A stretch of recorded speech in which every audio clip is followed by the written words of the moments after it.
So grassroots mobilization is really letting people know. So a lot of the processes at the State House are a mystery to people. And so, you know, some information is on, say, the State House website, but you have to dig around, you have to know where to find that information, and it's just a challenging process. So with grassroots mobilization, whenever I think about that, it's us decoding the mystery, right? And letting people know, like, oh, okay, so like here's what's happening, here's when it's happening, and let's mobilize people in the community to, you know, write a postcard, to make a phone call, to show up for this subcommittee hearing. Anything, I mean, just given whatever the situation is, mobilizing the community to make a difference. In our mission statement for WREN, it's to build a movement to advance women's rights, economic well-being, and health. So anything that falls under that mission, and so it's the women, girls, and their families, actually, that those are the bills that we're really keeping track of at the State House and letting people know about. Yes, so that is particularly like the program that does the grassroots mobilization that we were talking about. And so I mentioned this, I think, off camera before, but Tell Them has been a program, originally it was a program of the New Morning Foundation, and now it is under WREN.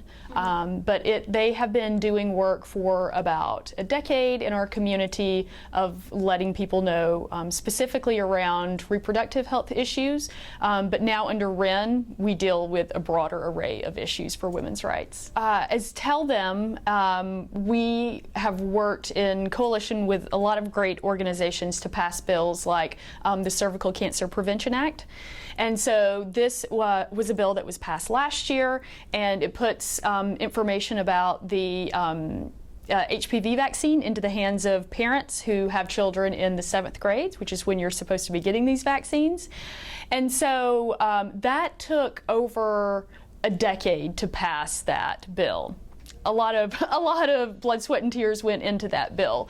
And so we also worked in coalition with C.W.D and all of their coalition partners to pass domestic violence reform, S3, last year, a couple years ago now. So, and I have noticed a difference since the election, that a lot of women who were not particularly politically active before are now, you know, see the need for standing up for their rights and for speaking up for themselves and the things that they care about. So I think even more people are excited to be get involved in the process that maybe they didn't see where it'd make that much of a difference before. So that's encouraging, just like moving forward. Silver lining on that. Yeah. Yes, sure. So we're going around the state and doing a Advocacy 101 training. And so if anybody shows an interest in learning more about the process and ways that they can get involved, we come and do a presentation. Here's like what happens from a bill getting introduced, working all the way through the system, how long it takes, and ways that you as an advocate can let your voice be heard at different stages in the process. Well, we try to, depending on who the audience is, we try to change it up a little bit so it would be suitable for whatever audience. So like we have, we're presenting to mostly youth audience coming up in a couple of weeks, and then a week after that it's a group for women and men who are dealing with infertility issues. So we're going to be talking about what bills are at the State House now that you need to know about, that you can advocate, that you have a personal story to share, and what's the best way to share that story with legislators to show them, give a little more emphasis and importance to this issue. Let's see, a couple of things. So we're working on putting together a WREN Summit in April 3rd and 4th. And so April 4th is Equal Pay Day. So this is the date that symbolizes how far into the year that women have to work to get paid what their male counterparts got paid in the previous year. Mm-hmm. And so we're putting together that summit now, and We're going to have research reports that are coming out that really look at the gender gap in terms of the workforce here in South Carolina, and working, we hope to get, business leaders and nonprofits and legislators having these conversations about how do we close these gaps and what are the next steps. And then the second day of that summit is going to be our lobby day, where we do an intensive training with advocates, and everyone across the state is invited to this. We do intensive training on how to have these conversations with your legislator, what we're going to do, kind of issue education on bills that are moving at the State House, and then the second portion of the day, go to the State House and talk to legislators about these things. Kind of what I'm all about is getting more people engaged in this work. And so, one of the things that, empowering women is something that's kind of ballied about. And in my mind, there's not, I cannot empower you, right? You have to empower yourself. But the one thing that I can do is to kind of contribute to this environment of empowerment, right?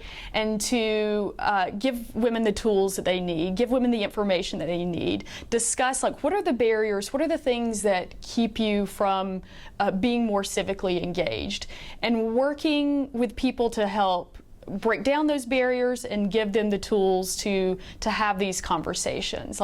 That's what my work, at its very core, is about, and that's what makes me most excited to do this work.